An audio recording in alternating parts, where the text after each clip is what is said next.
Thanks, Poppy. I mentioned this, I wanted just to mention is that I think this is actually a pretty heavy conversation we might have today. And I think we're all fully open to that. This is so yesterday was maybe a little more light and I would say not fun, but it was very positive.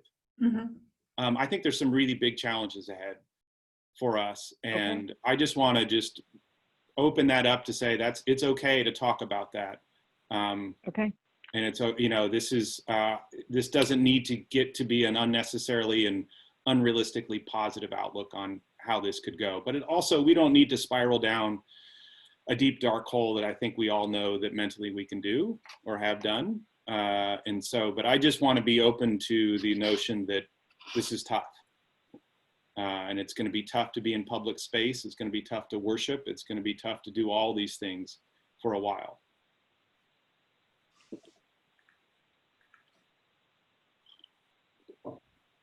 It's 1 o'clock. Do you want me to admit the attendees? Yeah. All right. I still get a little, it's like any normal program. I'm anxious and nervous, right? Right. Half the battle. Yeah. Well, great. Welcome, folks.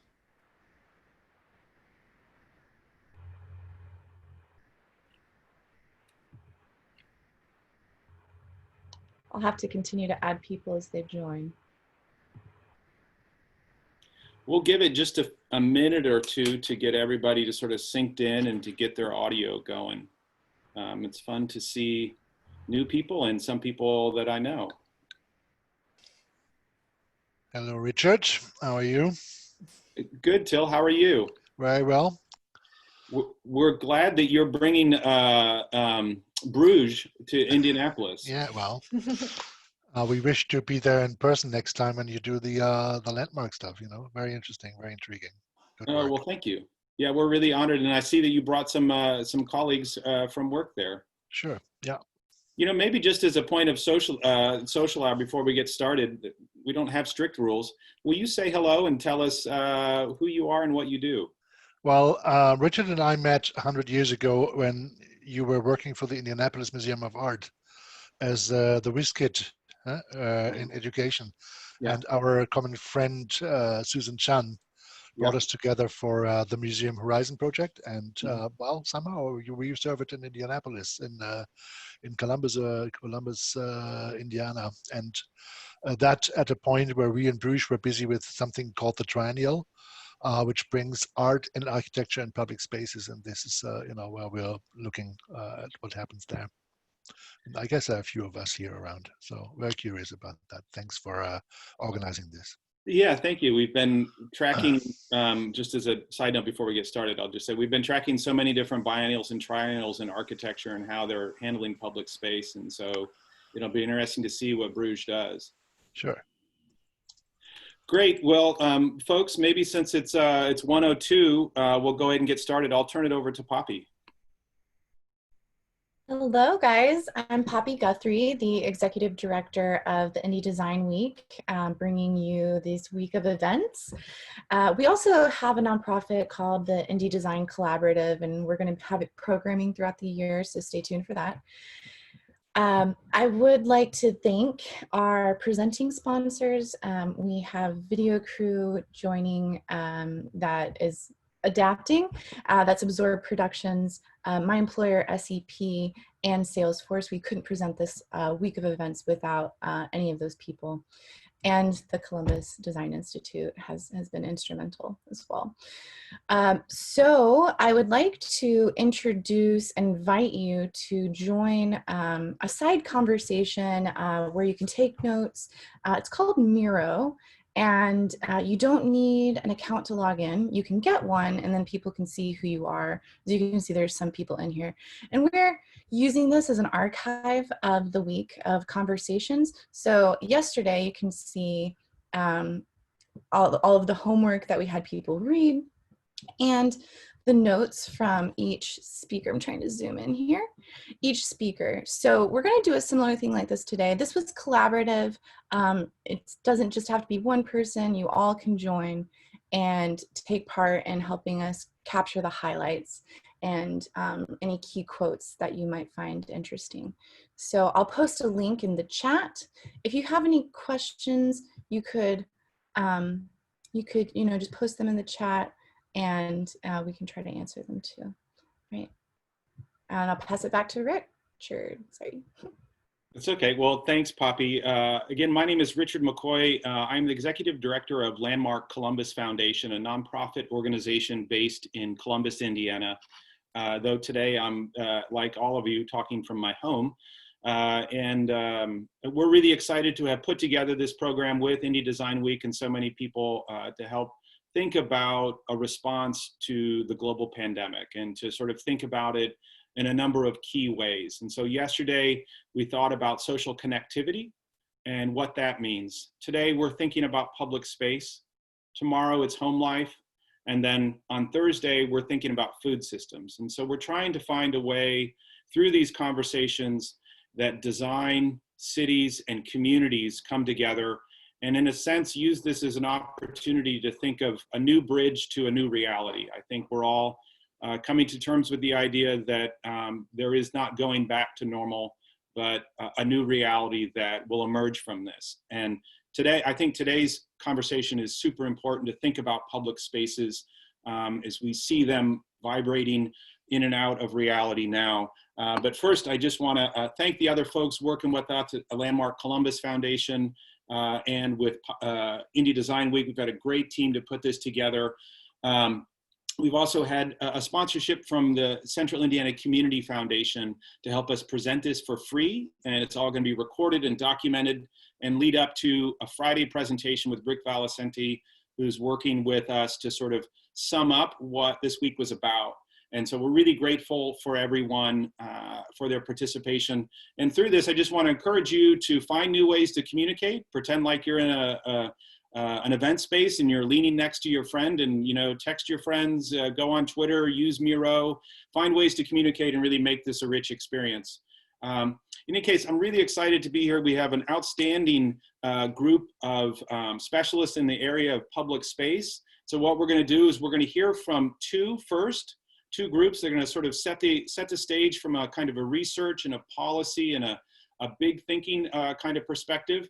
And then in the second part of this program, we're going to hear from 3 organizations and hear how they've adapted and shifted their public space or their understanding of public space to this pandemic. And, as Poppy said, please feel free to leave comments. Ben Valentine is there to help us manage comments, and so will Indy Design Week. And so we welcome your feedback, but let's go ahead and get started. I'm really excited to have used this opportunity to make some new friends and reconnect with old friends. And so this panel is a little mix of that. And so to me, it's a new friend, Quilian Riano, who is the Associate Director of the Kent State University Cleveland Urban Design Collaborative. He has a Master's of Architecture degree from Harvard's Graduate School of Design and was previously a Senior Strategic Design Initiative Specialist for New York City's Department of Design and Construction. He's also the founder and lead designer of Design Agency, which is an architectural, urban, and strategic design studio. Welcome, Quilian, and welcome to Indiana. Hello, thank you.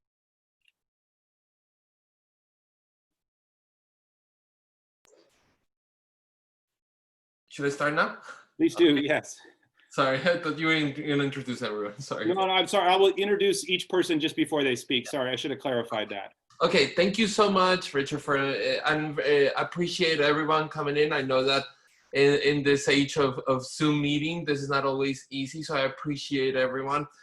My name is Quilian Riano, as was said. I appreciate this opportunity to have a conversation with a group of interested and interesting people because quite honestly, I think all of us are in the same place. We're all beginning to realize, as Richard said, that this is not a 2-month thing. It's a 2-year or 3-year thing, and maybe there's another one coming, and that the reality of all this is hitting us.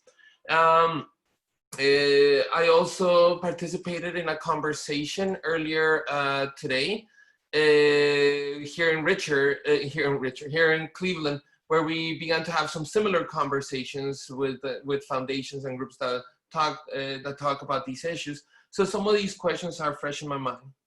As Richard mentioned, I started a design agency and I was the lead designer there for many years. About 8 months ago, I moved from Brooklyn to Cleveland, and I'm now the Kent State University Associate Director of the Cleveland Urban Design Collaborative, and I'm also teaching architecture and urban design. This to say that some of the things that you're going to be seeing are going to be a little bit of a mixture of these two experiences, since I'm coming into a new one. And I have this other experience that I thought would be worth sharing. And then what I have is three basic questions that I'm going through as I think about the future of public space, which quite honestly, like any crisis, really what it has done is amplified and made us even focus more on the questions that are some of the basics of urban design. One of them is who belongs? Who belongs in public space, and who does public space belong to? The first project I'm going to share with you is one that I worked on for the Queens Museum of Art. And I also find this interesting, cultural institutions and art institutions getting involved in these questions about public space and who it belongs to. Here on the left, you see Corona Plaza. It was a space with lots of moving trucks. And the question was that they wanted to do a plaza program style plaza here. But this was the first major one outside of Manhattan. And they had questions about how it would be accepted by the community and how it would be used in a way that made sense for this place. The place is actually very Latino, high rates of undocumented immigrants and communities, a mixture of Asian, Latino communities. What we did was a series of signs like this that allowed people, I call it lo-fi augmented reality, to see public space perhaps in a different way. We set out a few questions in English and Spanish. For a whole day, my team was there asking questions and basically having initial conversations about the urban systems and the way that they affect people's everyday lives. Out of that, we decided that the next best way was to create a game. So we took the lessons from the signs and created a full-scale game about public space, taking into account the things that we heard that were most important: social services, green spaces, mobility, local economies, and community programming. Created a game piece for each one of these subjects and created 3 of these pieces. And what we did is we gave people prompts. What happens at a 5 p.m. rush hour? What happens late night? And asked people, this is the full game, and ask people to actually visually begin to move these things. It was a way, quite honestly, on our end, to encourage debate and even conflict to come up and to then talk about it in productive ways. And one thing that I'm proud of, as you can see in the pictures, is that it was snowing and people stood in the 3 hours in the snow playing this game. They were so invested in what was happening here. The result was a series of these kind of little vignettes that we gave to the Queens Museum and then the Department of Transportation about the notes we took and how it had changed and what the changes throughout the game had meant. We took this and we created a quick kind of design for a bench and a public furniture system that would be flexible, would allow some of the local economies and some of the performances that people took. Sadly, the Queens Museum and us, we couldn't raise the funds for it, but there it goes. This project, however, lives alongside other projects that the Queens Museum had around Corona, the neighborhood of Corona, in this booklet, Corona Plaza es para Todos, which talks about the role of art and critical processes in urban planning and urban design. This project stayed with me. It was part of my teaching and practice for many years. Part of my teaching at Parsons, there was a big business improvement district. If someone hasn't seen Weissman's documentary in Jackson Heights, I recommend it. It's a tour de force like his tend to be. And it's all about the fight over a business improvement district in this community. And we created games to work specifically with community members that usually don't understand complex policy systems, but that not only could understand, but they could begin to provide alternatives through the language of a serious game.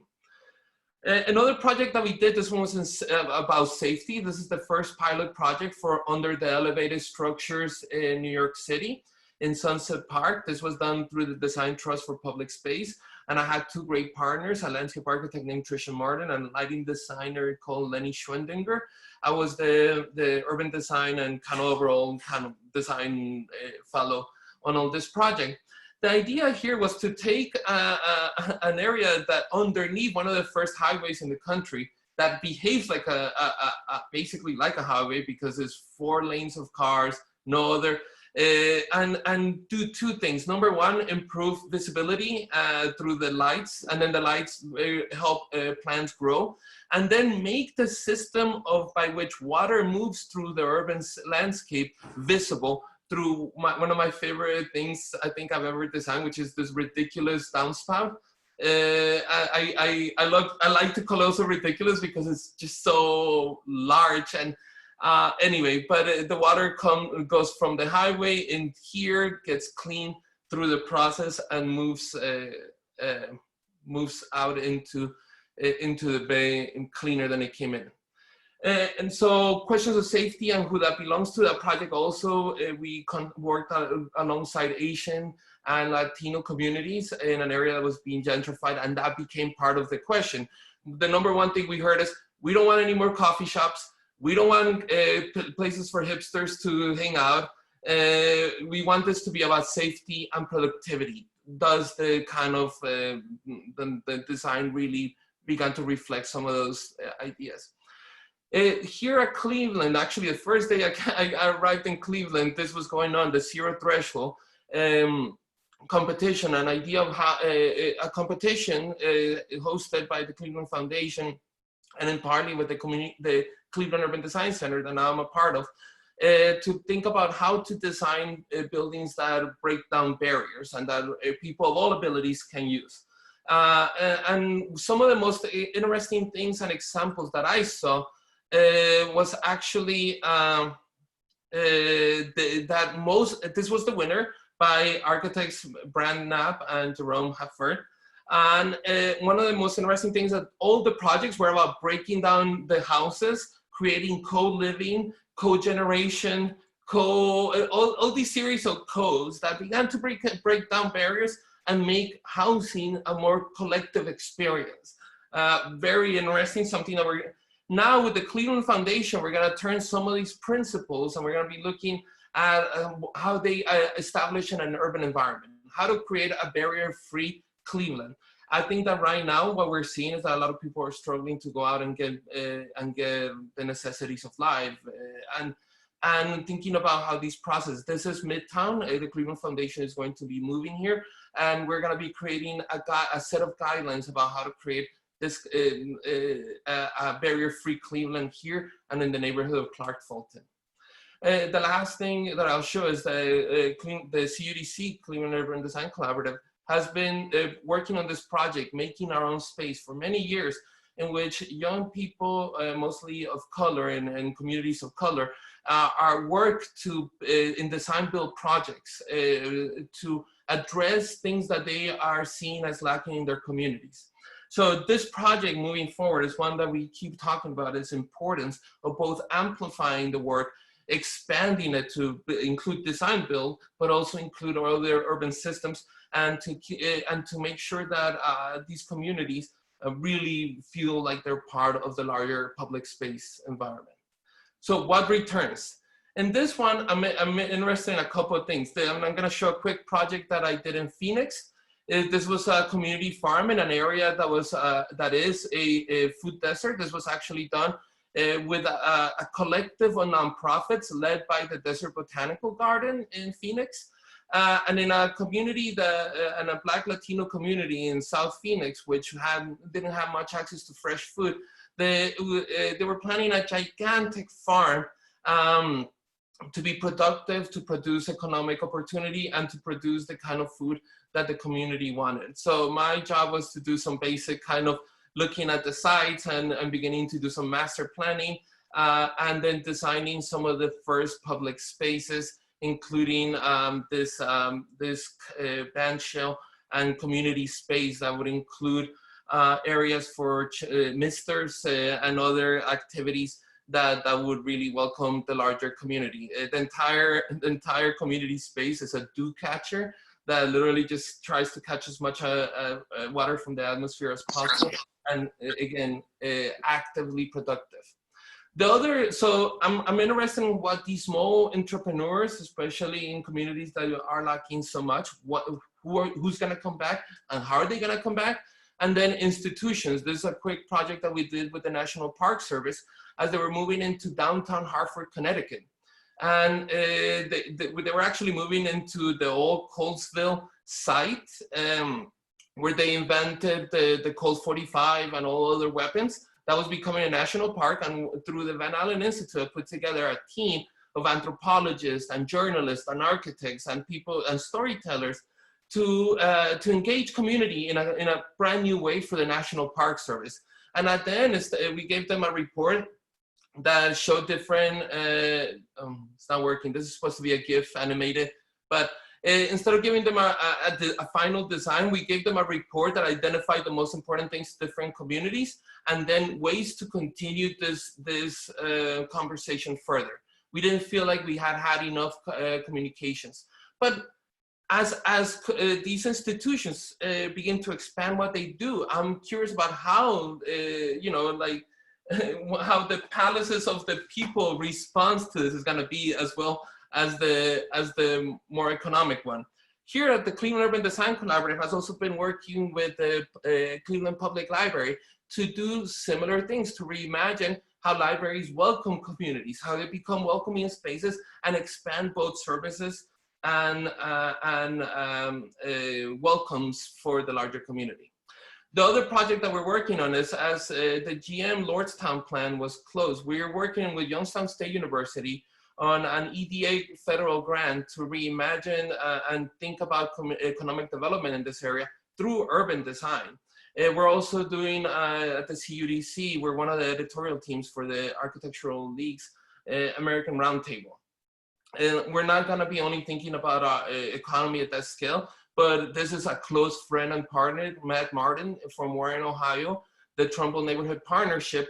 And this is the Build a Better Warren team, a group of young people that has been selected by TNP, by Trumbull Neighborhood Partnership, to create a workforce for the work that Warren needs, both the demolitions, renovations, and new builds that Warren is going to need, and that the community didn't have the capacity to build at that time. And finally, I wanted to show you, I just taught a studio here at Kent, and we looked at these sites. It was called the Future Work Studio. My students took on these issues seriously, and how a productive economic development approach could end up having a public space and infrastructural approach as well.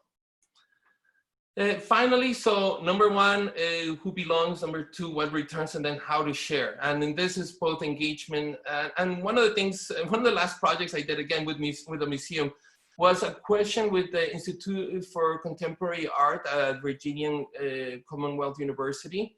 And we did, in collaboration with Giancarlo Massanti and Fundación Horizontal, groups from Bogota, Colombia, that do a lot of socially engaged work around the world. We created these very flexible spaces to have political conversations, literally flexible spaces that grow and shrink as conversations and needs require. I thought I would show this project because this How to Share really was about engagement and these questions, but more than engagement, I'm interested in organization, debate, and the hard things that sometimes public space can allow us to do. And in this project, what we really strive to do within actually a Stephen Hall building, the new VCU Stephen Hall building, was to create levels of intimacy and publicness. I feel like that's probably something that we're gonna be needing quite a bit of moving forward. Just a very quick video about, so you can open up as much as you want. We had levels of privacy and publicness, and then and you see it here, and then you see it being used. The idea that the entire space was about having a debate and a conversation and coming together for some potential next steps. This is a project that continues in Philadelphia and Puerto Rico, the three Commonwealths, Pennsylvania, Puerto Rico, and Virginia, having a conversation on what it means to have things in common. As part of the efforts in Philadelphia, and I forgot, it's Nato Thompson's new project, but I forgot the name of it right now. They did a project about art from afar, so a little bit like in the Fluxus line, and I provided this, basically creating a legislative body about what you do in one day during physical isolation, and moving forward, and this idea of negotiation in your everyday life, even if you're secluded and isolated. The other thing is the architecture lobby. We are actively organizing and working. I've been part of the architecture lobby for many years. One of the things that I'm most interested in this moment is how we can come together. This network and this group specifically have really stepped up into thinking about what COVID is going to mean for architects, for people generally involved in architectural work, including laborers, everyone that is involved in this. What does it mean? Students, etc. This is going to touch us all, our lives, and organizing in this moment and creating cooperatives and these kind of things are becoming more helpful. This is an effort that I both follow and I'm a part of. And in Quilian, we're also kind of, the CUC, a lot of our work is done through conversation. We design parks, this is all a series of parks and spaces designed in Akron, Ohio, led by Kristen Sieber. So what we're beginning to develop is a system that goes along with the phases that have been announced for reopening Ohio, that would give us a clue on and a set of options to talk to communities as some of the restrictions get lifted or get placed back in order to use flexibility and to also work with partners that need and should be having these conversations around engagement. So, to conclude, the three questions: who belongs, questions of stigmas, and again, I think that all three of these questions are questions that we have always had. Only COVID-19 has made them even more important, has highlighted them, and has made them maybe more important to deal with now. The injustices that existed before exist now and maybe have been amplified. So who belongs, questions around stigma and crises, what returns institutions. I'm very worried, for example, about my daycare not coming back because none of us are paying monthly daycare fees. And like, if my daycare goes away, that's kind of catastrophic for many people, including me. But just like that, there are tons of other institutions. The local economies, I'm worried about this. I'm worried, especially here in Ohio, which has been hit by such a tremendous job loss over so many decades. Could this be an opportunity, or does this also amplify that? And how to share, how do we debate and potentially and hopefully organize and come together? Thanks, Quilian. That's really brilliant. There's a lot of information that just cruised through there, but I like how you've brought it down to sort of things that I think we can carry through in this session here, is sort of who belongs, what returns, and really what doesn't return, and how to share. These are really critical questions in public space. And I'm going to turn it over to Agency Landscape and Planning, but I just want to ask you one point of clarification.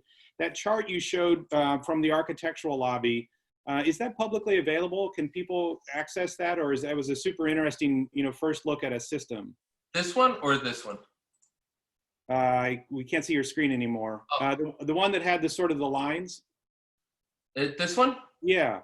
This one we're working on, hopefully actually in partnership with folks in Warren, Ohio, to turn into a more cohesive PDF, both about how to do community engagement is coming out of our contacts, but also how to begin to go back into public space. Again, taking information that we are talking about, for example, here, but that many other groups are putting out, and making it more contextual and grounded in the realities of Ohio. So it's not publicly available just yet. We're working on this, and hopefully within a week or two, we'll have these out. I think that's a really critical way to start, is thinking about, you know, from a design perspective, how designers do community engagement, and from a community perspective is how communities engage in that process. But just as much as you're saying, how to open up public space. Anyway, a brilliant way to start it. Thank you very much. I've learned through Zoom that I can clap. I'll put a little clap emoji there. And so that's the thank you for your talk. I'm excited now just to turn gears to introduce Agency Landscape and Planning.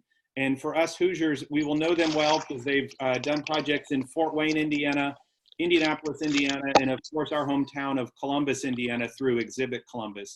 So I'm going to introduce the two co-founders of that and turn it over to them. Gina Ford is a landscape architect and co-founder and principal of Agency Landscape and Planning. Underpinning her 2 decades of practice are a commitment to the design and planning of public spaces and the perpetuation of the value of landscape architecture. She is on the board of directors of the Cultural Landscape Foundation. Her business partner, Brie Hensold, is an urban planner and the other co-founder and principal of Agency Landscape and Planning. Brie has an extensive experience developing creative and meaningful community engagement processes. Brie's work encompasses multiple scales, from downtown plans to citywide park systems to resilient strategies. She is a design critic in the Department of Urban Planning and Design at the Harvard GSD, where she also leads an executive education class in resilient cities. Gina and Brie, I turn it over to you. Thank you, Richard. Thank you, Richard.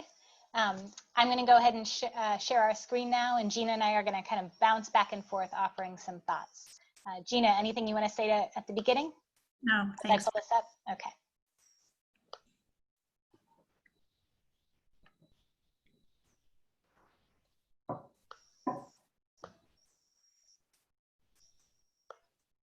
Hey, that's the White River. There you go. Exactly, the future White River.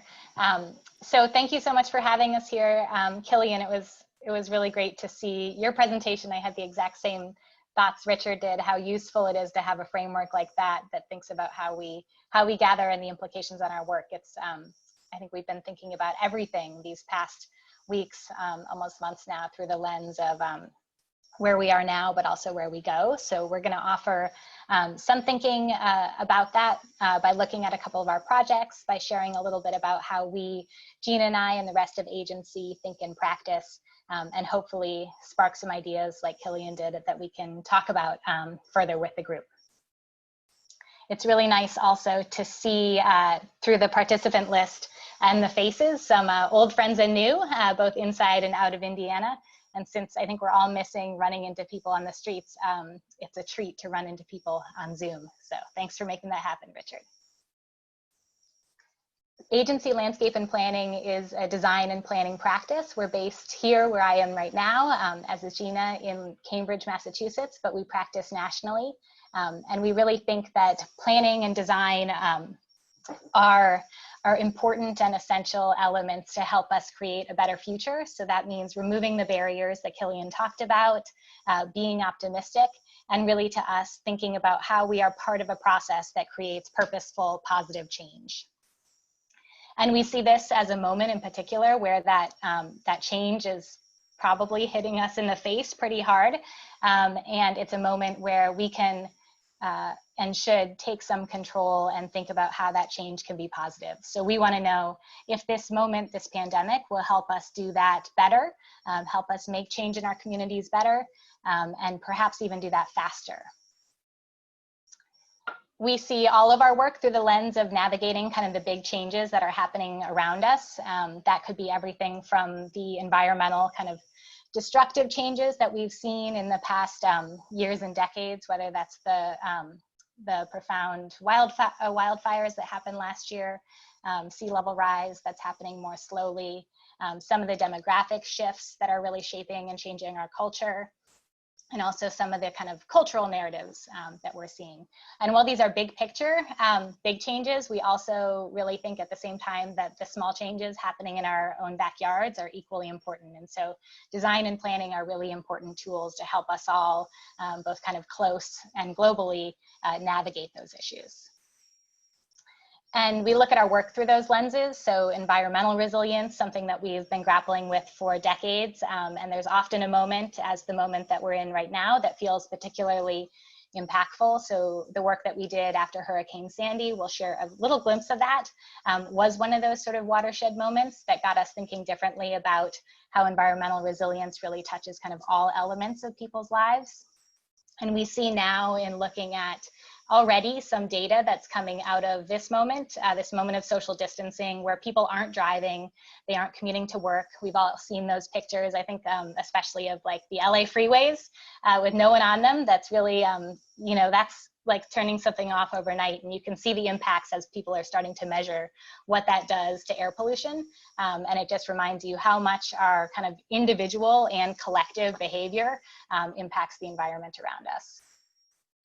We also are always thinking about social equity, and I think in particular that is something that we're seeing right now is being brought to the forefront. Quilian said at the very beginning, I think that moments like this sort of dramatize and bring to the front issues that are already present in society, places where our values are misaligned.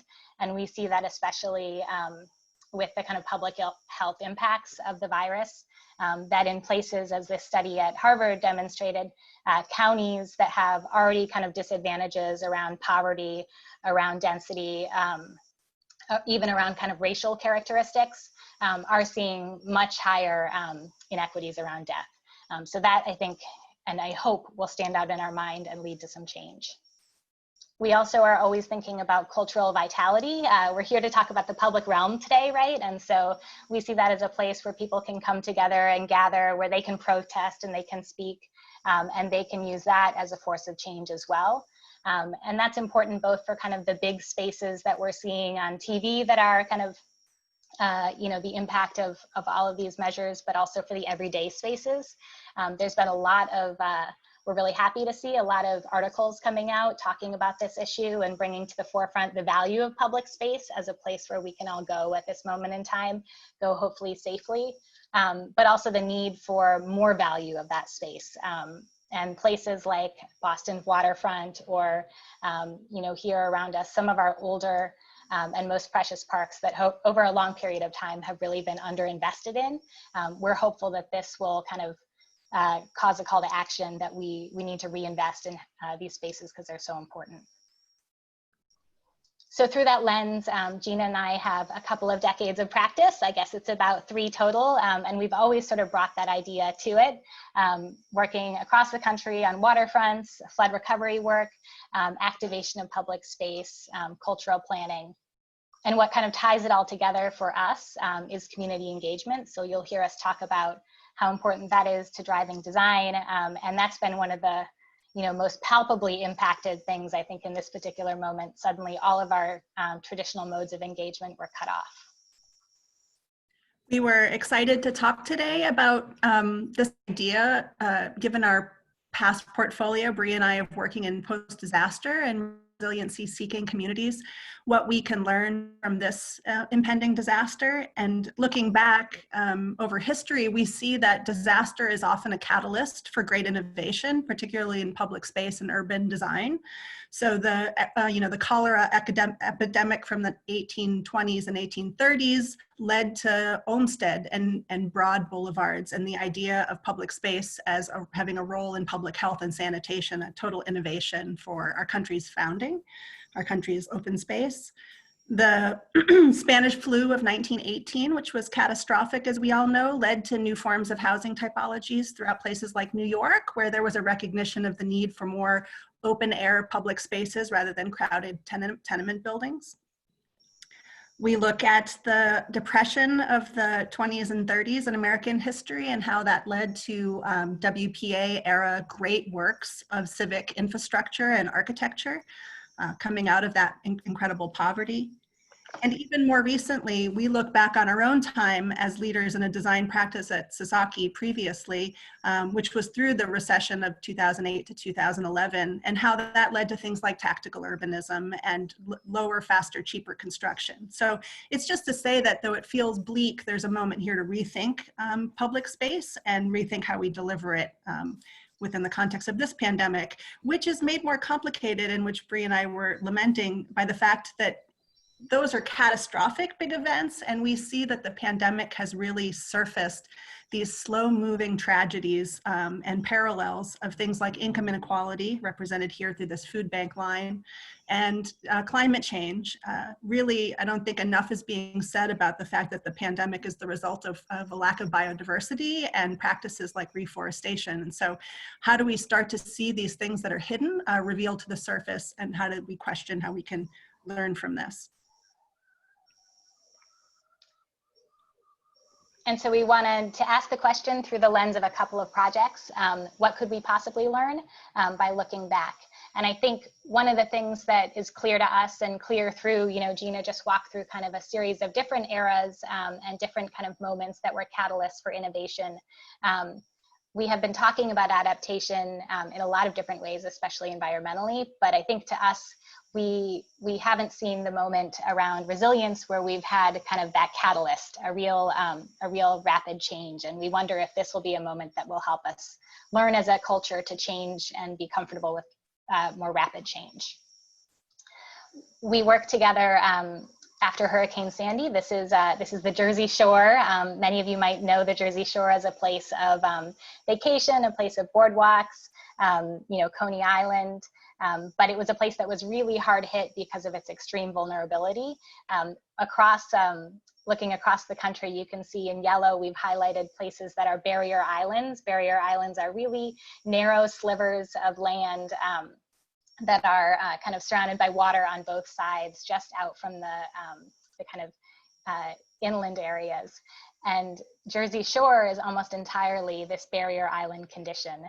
It's a place that has really built that into their culture, and a whole kind of economy of second homes, of people who go there vacation, create income generation through seasonal work.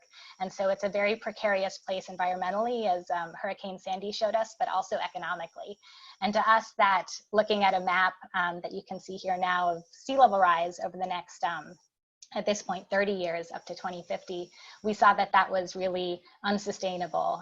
That place was profoundly vulnerable. And so we proposed this idea of kind of managed retreat in combination with an economic strategy that would draw people inland from those barrier islands slowly over time, being anchored at a new site that was still within context of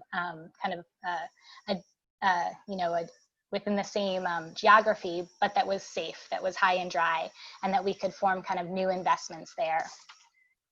The idea was that this could happen slowly over time. So if you look at kind of present day, you can see that there's just sort of this significant draw of those barrier islands, tremendous density of people going there, both for kind of permanent residence and destination visits.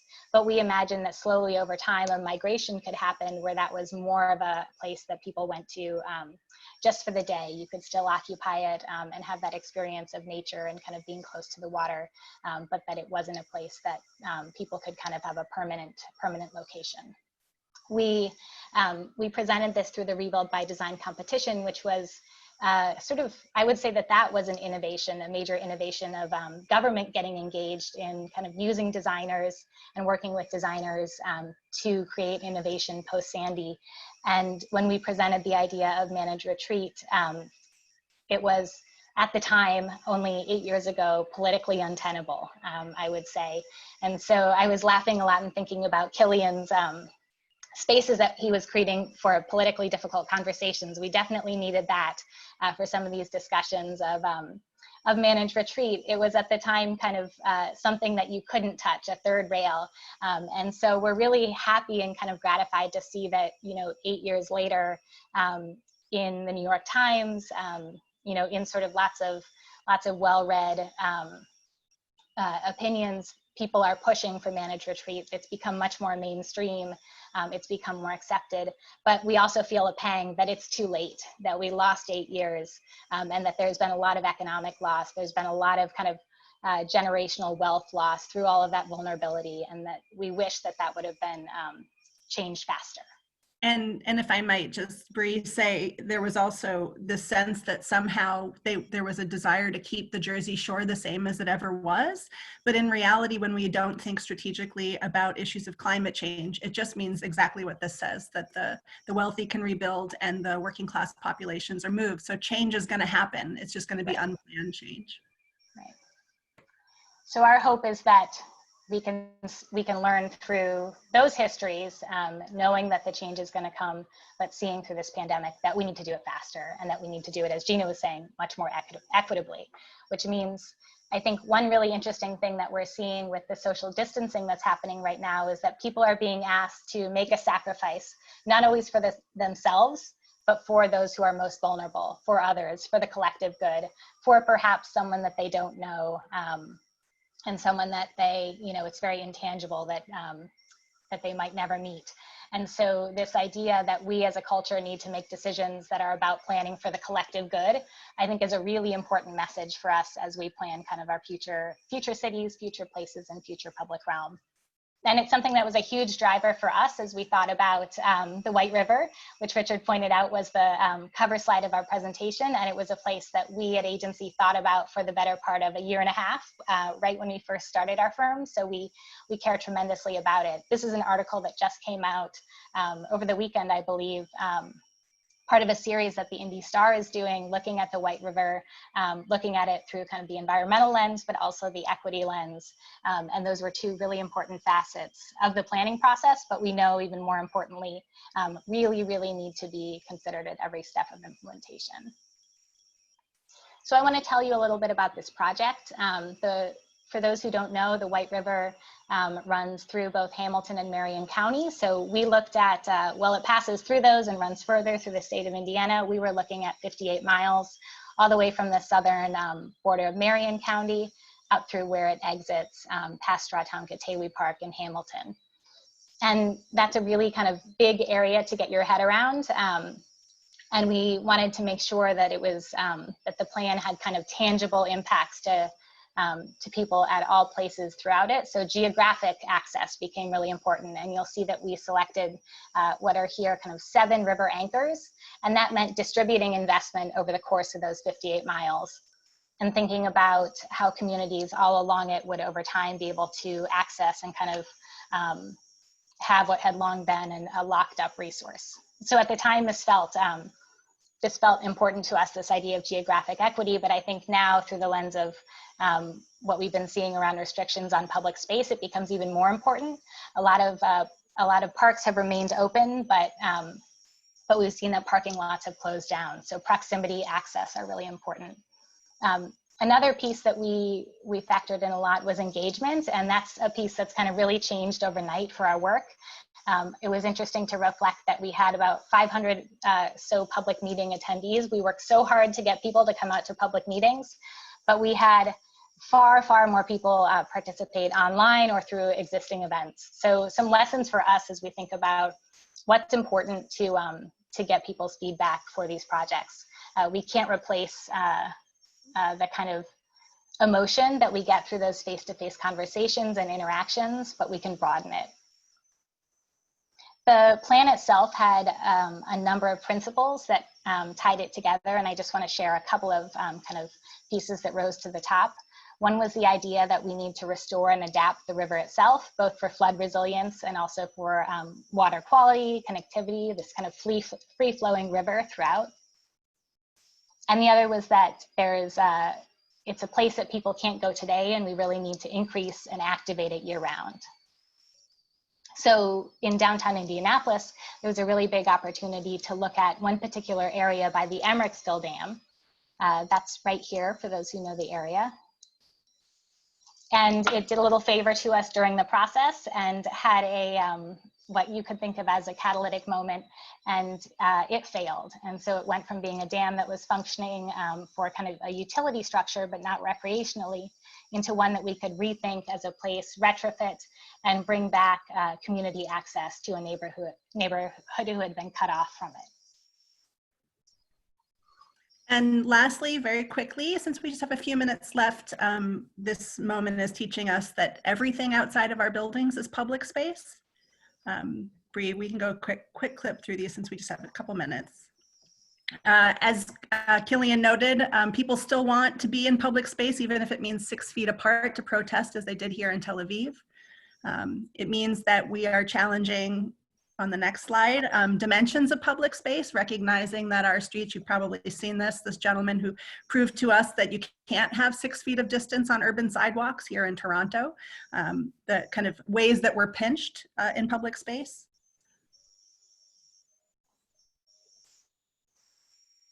We see through closed street actions, both in big cities like New York City and small cities like Burlington, Vermont, where people are taking over the streets again because it's needed and that space is necessary. So reclaiming it from the car.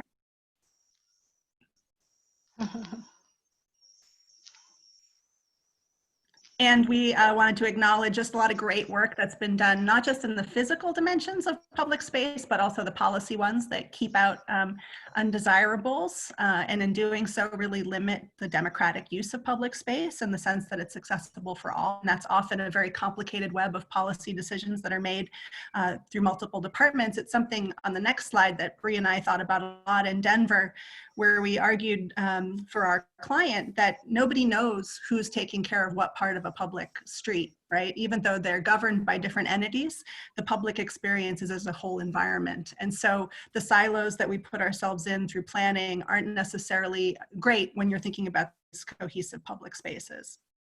Imagine how difficult it is to make a nimble decision as a group of, 7 different departments to close a street. So a few quick images. We did a great project in Columbus for the Miller Prize, paying homage to both of the incredible Irwins, for which the prize is named, the Millers. Both the man and the woman in that relationship. We had a site that was a very tough public realm, the AT&T facility, a really rough and rugged environment. We were grateful to try to make it lively once again. We recognized the challenges with the environment and to find direct solutions to it.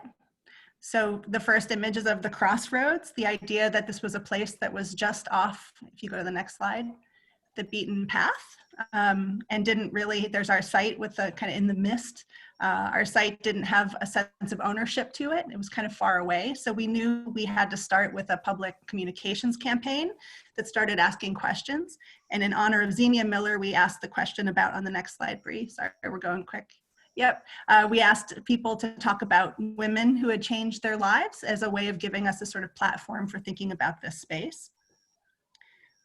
We looked at the history of this place and how there had been erasures, an erasure of a vine structure, which was really meaningful and made this a really magic environment, but without that lush planting, the environment was bleak. And so we knew that our project had to bring back that quality of planting. There may be a slight lag. Yeah, there is. So there was an idea about bringing back the purple flowers that the vine once represented through a temporary installation on the sidewalk, and that would welcome educational opportunities and wildlife as it did, really bringing a kind of verdancy back to the sidewalk level. Sorry, I have a real lag on my side, you guys. Apologies. Brie, you might have to narrate it on the plant slide for me. What are you looking at, everyone? Or Gina? I'm looking at a butterfly now. Okay. And now I'm looking at Riano. We made a garden, and it was lush, and we tended our garden, and we talked about the women's histories that we gathered in that garden.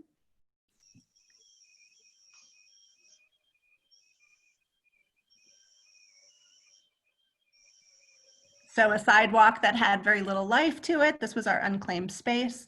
We thought about how to bring back a memory of this trellis structure, quite literally, by creating a new kind of lattice work. that could be a lot like Quilian's project, assembled and reassembled and reconfigured to really host a bunch of different activities and events on the space. And so it did just that. In heat and in rain, people came to gather on this, what was a dead sidewalk, became activated through these different uses. And then lastly, we used this project as a way of honoring a history of women's work on the site, and this idea of Xenia Miller came together for us in a sort of feminist layer of surfacing stories. Brie and I were joking, can you imagine this workplace today? All of a sudden, this thing looks even more different and bizarre as it did to us a year ago. But this idea that women used to work in this building at the switching station made us want to surface stories of women in Columbus, and we did that by celebrating them through programming and events and ideas on the site, but also in actually documentation of Columbus's community and a kind of cultural storytelling about the role of women in that place. And so such a beautiful project to us to sort of land all of these ideas about the value of public space, about diversity and inclusion, about who these spaces belong to, and about how they're essential to our cultural memory and sense of the city. And I think also at this particular moment, a reminder that, you know, while the two projects we showed you, one is 58 miles long, this one is the width of a sidewalk. All of those public realms are important right now, you know, and bringing back this kind of huge resource to central Indiana through the White River becomes more important than ever, as people need to access nature and need to access it with safe distancing. But at the same time, I think just the immediacy of being able to walk outside your building or walk across the street to a place that is welcoming and not having to traverse long distances, drive, you know, all of those things become really important at the day-to-day. So it was interesting to us to think about the scales of these two projects and the kind of impact both, you know, close to home and more into the distance.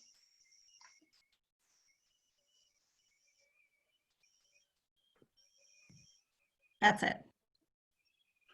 That's all we got, Richard. Well, I give you the clap. Thank you. That was another great sort of run through with some big ideas. I just want to make sure I got them. So you had sort of three big things. One is that we need to adapt faster. Two, we need to plan for the collective good. Three, we need to reclaim public space. Right. Yep.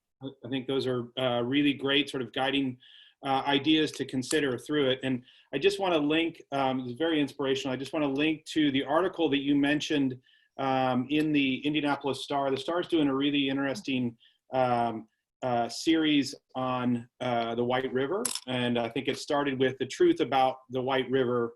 And so it's, oh, thank you, Indy Design Week put it in there. And it kind of addresses a little bit what Mark Kissling was talking about. Just, you know, it uncovers some inequalities in the development of the White River and its recent use. So again, thanks very much. And the idea of this session is we're sort of starting at one level, thinking about high level, big picture things, and now we're gonna move and talk more on an organizational and see some stuff that's maybe a little more boots on the ground. So I'm really excited to kind of move into this, and then we'll end with some discussion and engagement with the folks that are there. We're really excited. There was about 100 people in this session today, so we feel like we've had a good turnout.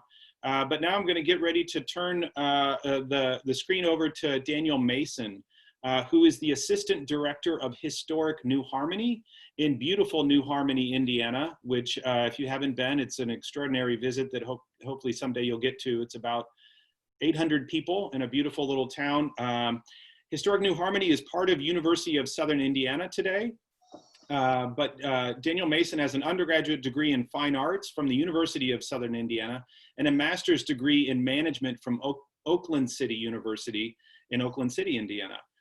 In addition to running Historic New Harmony, he is the co-owner of the Mason Noard Goar Gallery. And Daniel, I'm sorry, I probably got the name of your gallery a little off, but welcome, Daniel. Excellent, thank you. It's Mason Nordgauer. Anyway, thank you for all of your time and great conversation so far. It's an honor to be here.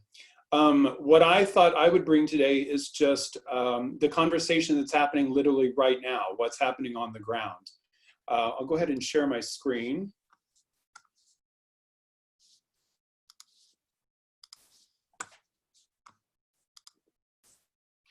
Now, to the point, I assume everyone can see the screen now. Yeah. To the point about adapting fast, that's in many ways an understatement.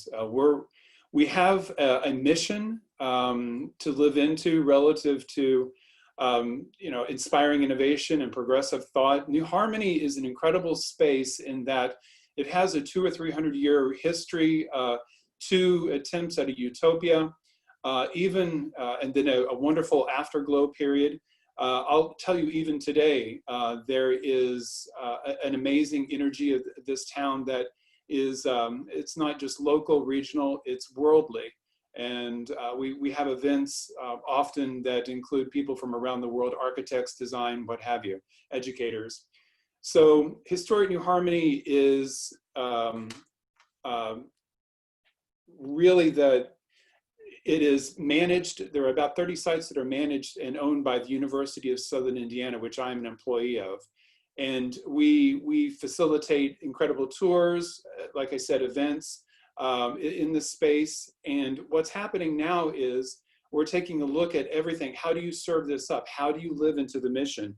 And it's a countdown. It's a matter of weeks to try to make sure that we're coming up with some thoughtful, safe solutions. One thing that's not in our mission statement is a safe experience. So this is, it's not just, someone tripping or something like that. It literally is applying this new normal and these new thoughts of how we interact, how we exist in a common space. So what I thought I would present today is again, very operational. The space, let me talk specifically about our Welcome Center. We are the proud caretakers of Richard Meyer's Athenaeum. It is his first white-walled museum. The Getty Museum, actually, the concept was conceived in Gallery 4 in this beautiful space. This space is meant to not necessarily be a museum, but to welcome people into to New Harmony and to launch them into the environment. Now, how does that change? When people come in, I no longer can have hands-on exhibits. Is that now? Is that just for the next year? Or we never have hands-on exhibits again from the perspective of public safety. So that's the level that we're trying to think of as we go through the next month, if you will. Here are our thoughts. All of this has not been approved by USI. We're working on the master plan from a university perspective. And then there's this different level that we're working on locally. So what's also become very clear is that there are new roles in the new normal. Your role is changing. I have people who traditionally are interpreters, or they work on incredible speaker series, who are working to make sure that we have enough students signed up for the fall semester. People are having to adjust. I'm talking to my grounds crew. Do we have enough hand sanitizer? So when you think about just things to offer the public to make sure that they have a safe experience, there's a new cost. I'm sure many people on this conversation today are in the same situation. We have a set budget. And if we start offering up paying for masks and such, that adds up and that takes away from the proverbial balloon. You squeeze on this side, it's got to come from somewhere else, right? So we're looking at just a very low level here. My staff is coming back to their desks on May 18th. I have to look at their arrangement. Do I have enough space in our buildings to make sure that they're properly spaced and they're comfortable coming back and we're following all the rules, the new rules of engagement. Our gallery, our contemporary art gallery, which does an incredible job of presenting regional art. When people come into the gallery, how does that experience change? And what we're looking at is that the front door of all of our spaces, there's a sign that please, recognize the space that that you're occupying. Make sure you're cleaning your hands. So just that wonderful experience of walking into an art gallery is changing. And there's this sense at the door that will have to be a part of that experience. So we're trying to graciously figure out how that is done. As well as I have my folks in the gallery who will be cleaning the doors hourly. We're trying to think of those things that people touch. We want to make sure that we have processes in place to make sure that that happens. Again, is that for the next month? Is that for the next year? Or is this just something we need to plan on moving forward? My Athenaeum staff, these are mostly part-timers. The interpreters will be brought on site. I'm having to build into my timelines refreshers. I have to pull them in, re-educate them before we open the space. So it's not a matter of just flipping switches and, oh, we're open now. I have to make sure that people understand the public safety, and for the staff. We also have, you know, if there are any changes that have happened over the season, we're going to make sure we educate them on that. But we're going to bring them in on Wednesday, May 20th, and walk them through all of this to make sure that they're comfortable. And make sure that they're comfortable. Think about this, folks. Walking up to a visitor or guest and requesting that they, you know, read the sign, or please don't touch the merchandise. Again, I go back to, it's a completely different experience, and we're trying to make it as gracious as possible. Here are some of the things that we're thinking about. The interpreters within the Athenaeum itself, I want them wearing masks at all times. The point's been made a couple of times in this session. It's not just about me, it's about what I might spread and what's the algorithm. One person goes to 3.3 people potentially. We want to make sure we avoid that. All entrances, doors cleaned hourly. We're not going to be accepting cash. So we have about, in a season, about 16 to 18,000 visitors. Not everyone uses credit cards. Some people want to pay in the museum shop with cash. No longer. We're not going to have that. It's not a matter of can they put $1 or $2 within the donation bin. It's a matter of that person-to-person transaction. That's the piece that we have to look at from both the staff's perspective and the visitors. So that's something we've got to change our accounting processes. Signage throughout the experience. What's the best way to do this to make sure that, again, you're getting the point across, but it's still something that allows you to enjoy what you're seeing. I'm going to put stations throughout the floors. Each station, even though we'll have it at the front door, I want a station on all 3 floors of the Athenaeum that people can stop and freshen up for whatever reason. How about this? Within the museum shop, I'm going to post signs that say, don't touch the merchandise. That's a tough one, but it's realistic. And so I want to see how this plays out. So I don't know about you, but I have an incredible collection of art and architecture and design books. I pick up a book before I buy it. I leaf through it before I pay $75, $90 for that beautiful Taschen book. So you're not going to be able to do that. And I need to look to my staff to, in some way and appropriately, police that. Our cleaning schedules. I'm going to have to increase the level of cleaning that happens in all of the sites. So 30 buildings, I want to make sure that it's not just once a week that it's properly done, or twice a week. Gosh, is this every day? Is this every other day? We're going to have to test some of these processes out. I know the Athenaeum will, and it's a big building.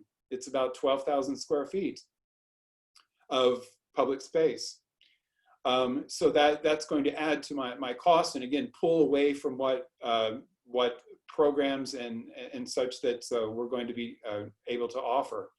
The interpreters are not going to be able to use other people's phones, desks, offices. So I've got to make sure that their environment is something that they can still work in. Phones, iPads, even the touch screen within our theater, everything has to be wiped down after you use it. So it's absolutely a different mindset that we may need to have these education sessions more than once to make sure that people are following and they're not getting complacent. Let's be honest. I would venture to guess everyone on here might not necessarily be as diligent as they were 7 weeks ago. You kind of get burnt out after a while, and I got to make sure for the public's sake and for the staff's sake that that doesn't happen. I'll say it one more time, the no hands exhibits, that's tough. We have a lot of kids that come through. We have a lot of wonderful local artifacts that they can touch, and I've got to pull those. I have to. And of course, watching the capacity. Within the state of Indiana, we have some very special guidelines. So I'll say it one more time.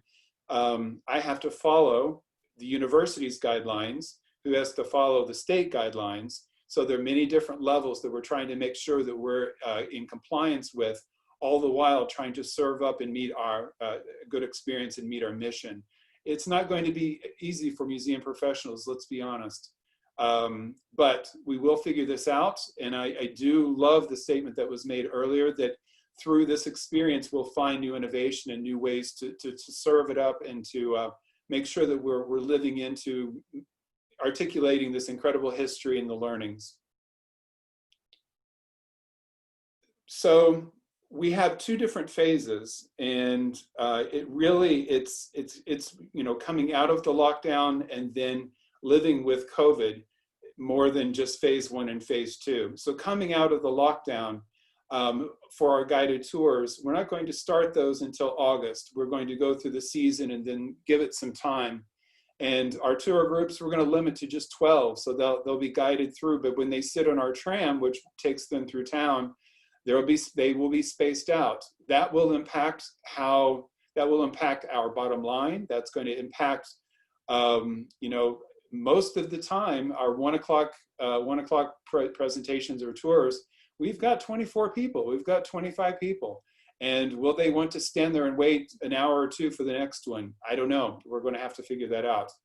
But I'll have to have my interpreters clean down the trams each time. So my point in sharing that level of detail, this is where we have to go right now. We have to look at this, and hopefully this does come out on the other end with a tighter, more thoughtful experience for all. So,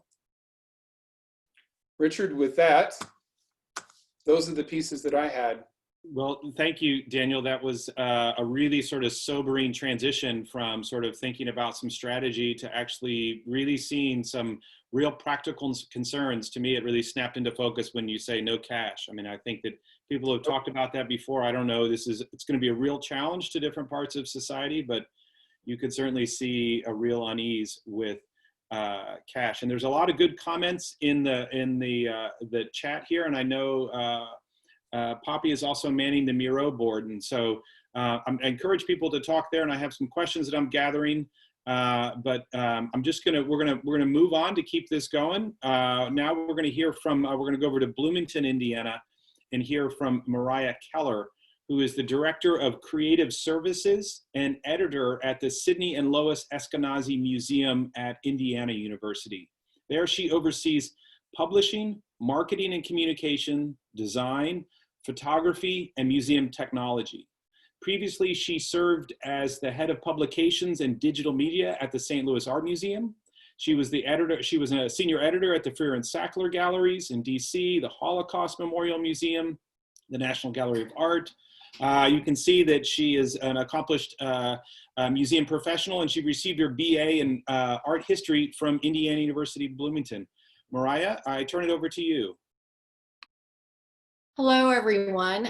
Thank you for giving me the opportunity to speak with you today about our amazing museum and the plans that we have for adapting to the current situation. So here's our beautiful I Am Paid building. The Eskenazi Museum of Art was established in 1941 as a teaching museum. The collection was started with that goal in mind.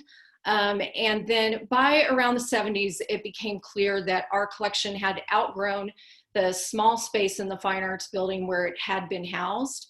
And so I Am Pay was chosen to build us a beautiful building, which opened to the public in 1982. We have an encyclopedic collection, which represents pretty much every art producing culture throughout history. We have 45,000 objects now. And so In 2017, we received a very generous gift from Sydney and Lois Eskenazi, who are based in Indianapolis, to renovate our museum. They gave us a great gift of $15 million, which happened to be matched by the university because it was during the bicentennial campaign. And then we went about figuring out what we wanted our building to be. We decided that we really wanted to recommit to this idea of being a teaching museum. And so when we were thinking about the renovation, that's how we went about the renovation. I'm just going to show you some beautiful images of what the building looks like now. But throughout the renovation, in addition to renovating our galleries and thinking about making the navigation a little more user-friendly, you know, refinishing the floors, the ceiling, the walls, and reinstalling, thinking about the reinstallation of the artwork, we decided that we wanted to create 4 new centers for learning and engagement. So those centers are a center for education, a center for conservation, a center for curatorial studies, and a center for prints, drawings, and photographs. We also renovated our cafe and gift shop and knocked out a wall that was in the back of the terrace so that we could open the building up in the back to the arboretum that is part of the university in the back of the building, and allow greater access for the students that were coming back and forth through to campus.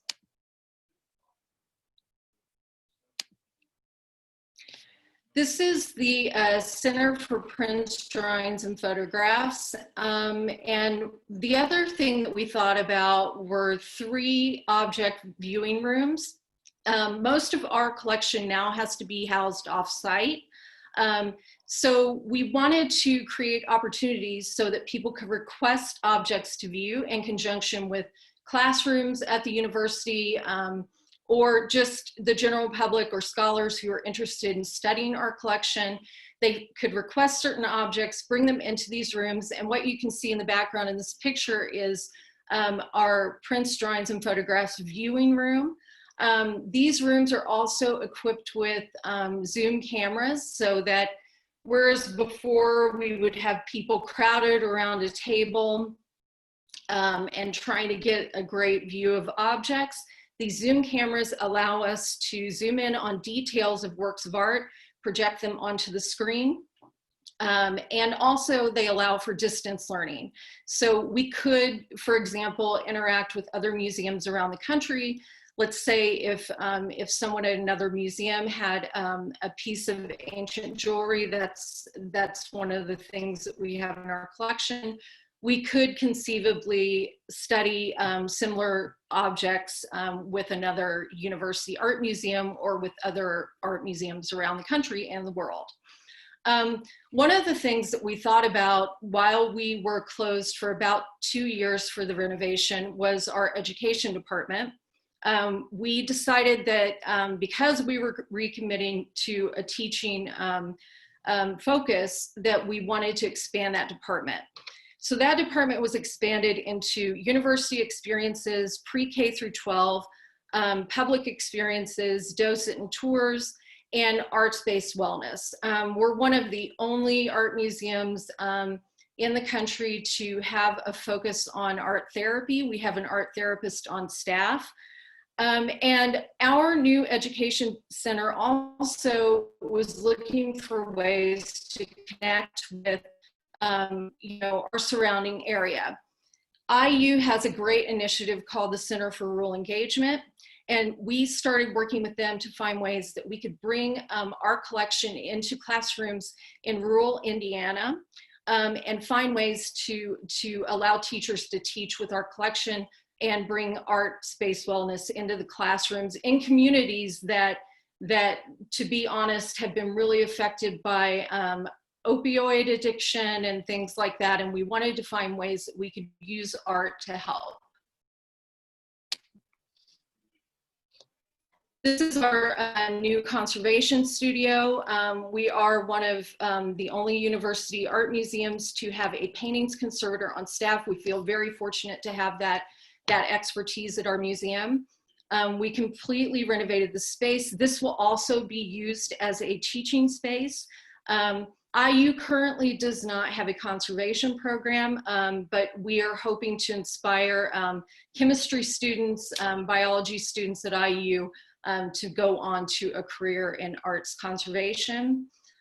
So we work actively with the university, with other disciplines at the university to find ways that they can incorporate the arts into their curricula.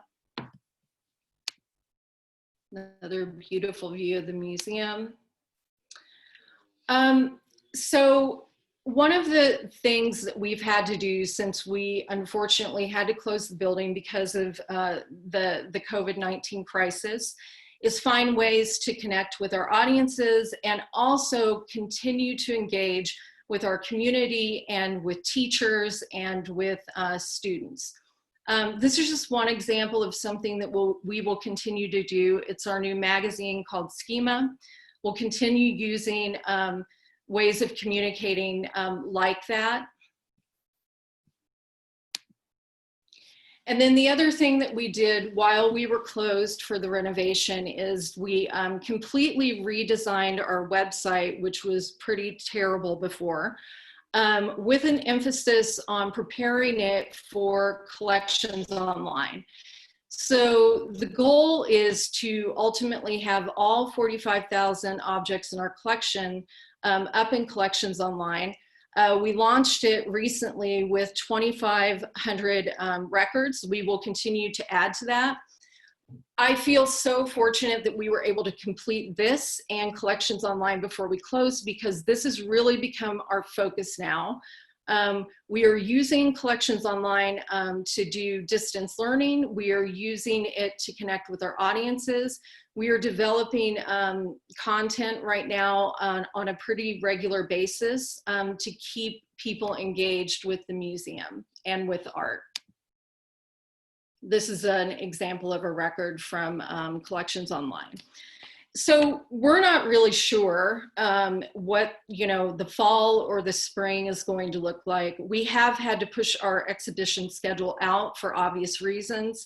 It's just not possible for us to do loan exhibitions right now because works of art are coming from all over the world, and there are obvious issues with doing that. Also, we don't know what our visitor situation is going to look like.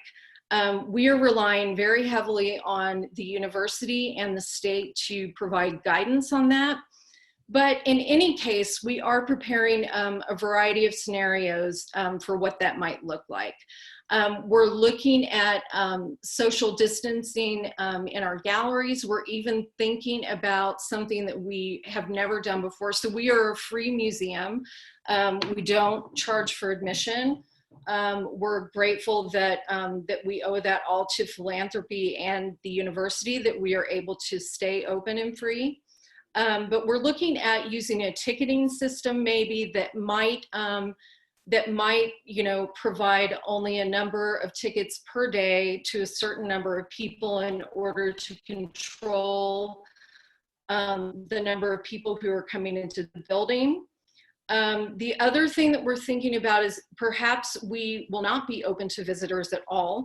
And what are we going to do in that case?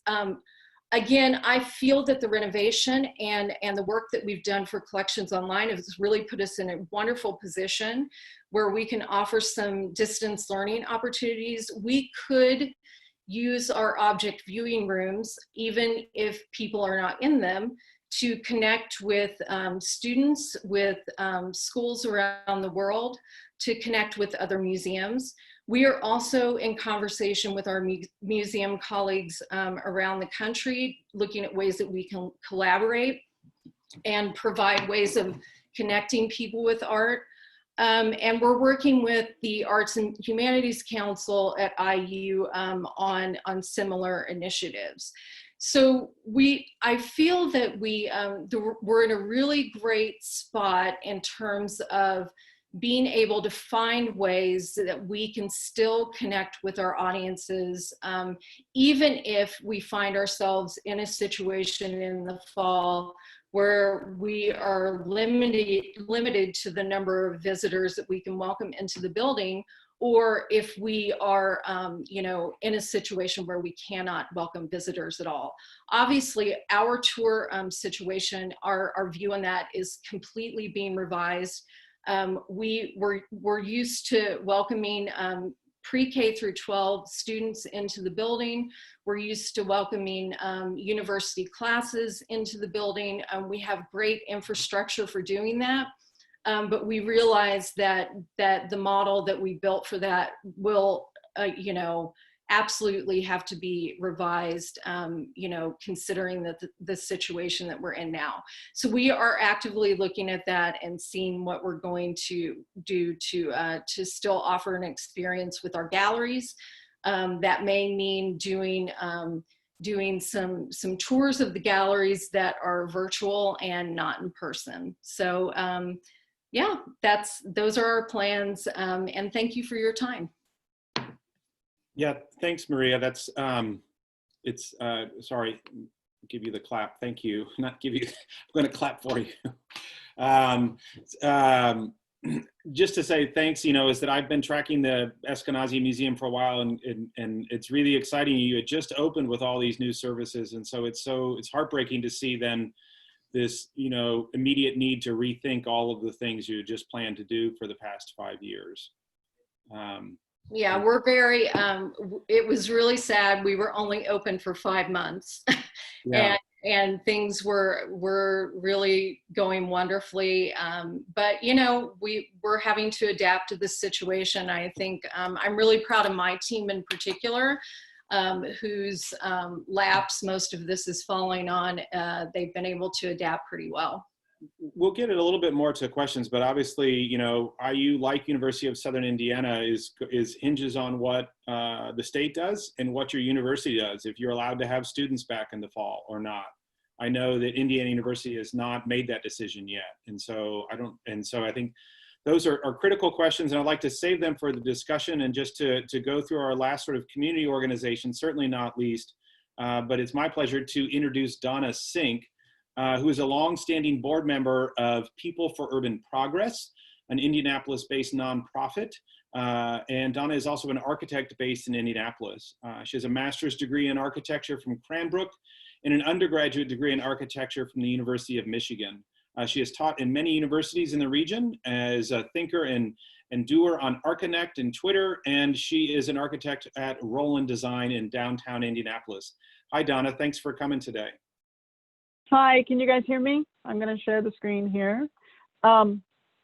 First of all, sorry, a point of correction. My undergraduate degree is from the University of Arizona. I did go to the University of Michigan for a brief time, but then I ended up with my degree from University of Arizona and Cranbrook. So for many people, you guys probably know the story of PUP, and I'm going to go very quickly through it. People for Urban Progress is a nonprofit in Indianapolis that was founded 11 years ago now. We started as People for Urban Progress, and that is who we are, but we are now more commonly known as PUP. Next slide. And we became a nonprofit. We were born out of the destruction of the RCA Dome. This old picture on the left is the old RCA Dome coming down, and our founder, Michael Bricker, looked at the coming down of that fabric air-supported roof dome and said, what's happening to all that fabric? And if I can go back to Brie and Gina's comment about with that image of the street and not knowing who is responsible for what part of the street, Michael Bricker basically just had to go start asking questions of the city. What's happening to that dome fabric? You know, to the contractor who was the demolition contractor, to the city, to the Colts that played there. You know, just trying to find answers basically. Through asking those questions, was able to salvage 13 acres of fabric from the RCA Dome roof, which we then started turning into bags to sell. The bags, then the profits from the bags go to do things like this shade structure in the park that you can see on the right. So that's sort of the very beginning of POP. I wanted to point out that one of the homework pieces, and Richard, thank you so much for doing the, oh, nice bag there, Richard. That's a good one. One of the homework pieces that Richard assigned for us all to read was an article by Tom Gallagher, who's a local architect in town, and he writes about urban design frequently in the local newspapers. And his article was about moving forward and how do we think in ways to make the city a better place as we move forward. And he listed three different ways we need to think: critically, systematically, and positively. And I would say those are the ways that PUP was born, really. It was someone sort of critically looking at what was happening around them and saying, what's happening to that dome fabric? And then systematically thinking that stuff can either go to a landfill or it can be put to somewhere that could make better improvements like shade structures, like other big things. And thinking positively by naming the organization People for Urban Progress. We are about progressing forward. We're about improving the life of people in the urban spaces of Indianapolis. So that's the nonprofit I've been involved with for the last, I've been on the board about 10 years now. One of our other projects was salvaging the colorful plastic seats from a local historic baseball stadium that was being renovated into, it was a partially demolished and turned into apartments, but we salvaged 10,000 of these plastic seats and placed them around the city at Indigo bus stops that did not have a place to sit. So these very small sort of interventions in the urban landscape is a lot of what we consider to be progress, not the enormous projects. I mean, taking down the RCA Dome, building the new Lucas Oil Stadium was enormous on an urban scale. We are thinking on those very small scales. What can we do? How can we make a place for someone to sit? So because we employ sewers to sew our bags, we, during this moment of the pandemic, we shifted very quickly, and in a collaboration with the local shop Crimson Tate, which is the best fabric store in the city. If anyone wants to buy fabric, go there. And Pattern Magazine, we did this, we have now the Indy face mask project going. So we have recommissioned our sewers to be making masks. We are selling the masks for in some cases, we're selling the masks at local stores and whatnot. And in other cases, we are donating them to places like child care centers, YMCAs, places that have need of having interaction with the public, but maybe don't have access to the masks that are so much in high demand right now. But the other thing we do with our work is that we raise money and we sell products, and with that work we do free public programming. So going back to Quilian's very early conversations about public space, one of the things we launched last summer, which was in tandem with the Columbus Design Institute, and thank you, Richard, for being involved in that. We launched a series called Daylight, and Daylight was a series of conversations about how we occupy our shared public spaces. And we focus specifically on the 4 items you see there on the left: inclusion, equity, dignity, justice. The woman on the right is Antoinette Carroll. She runs something called the Creative Reaction Lab in St. Louis. And this slide behind her that I love so much: if oppression, inequalities, and inequities are designed, they can be redesigned. And that is how I see this moment of us living in cities and thinking, how can things be redesigned? Gina and Brie brought up these ideas of public space and the car and how much space is given over to cars. I just want to remind everyone who's listening that the cars are the roads by definition are public space. The roads are public space for anyone to use. In this moment, we are all using them to do things like walk and ride bikes, and that's wonderful, and I hope we can continue that. The price of using public space is not a car.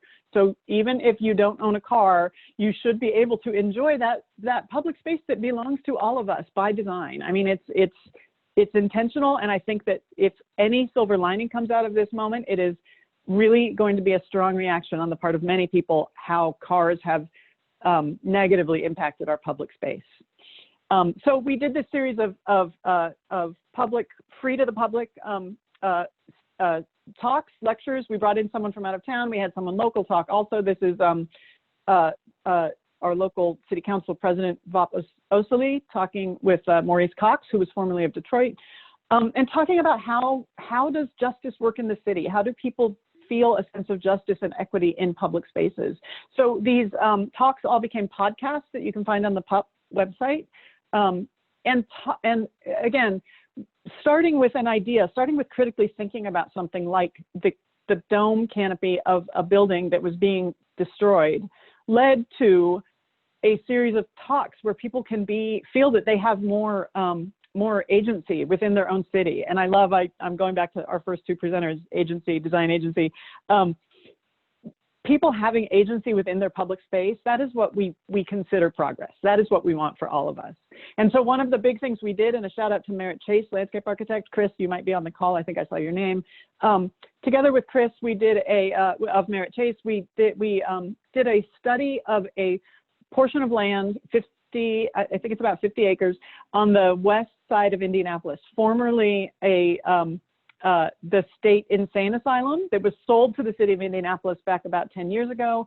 Many of the older buildings were demolished, and it is slowly being redeveloped right now. But PUP and Merritt Chase, because we are designers, and I think Brie touched on this idea of designing for the collective good.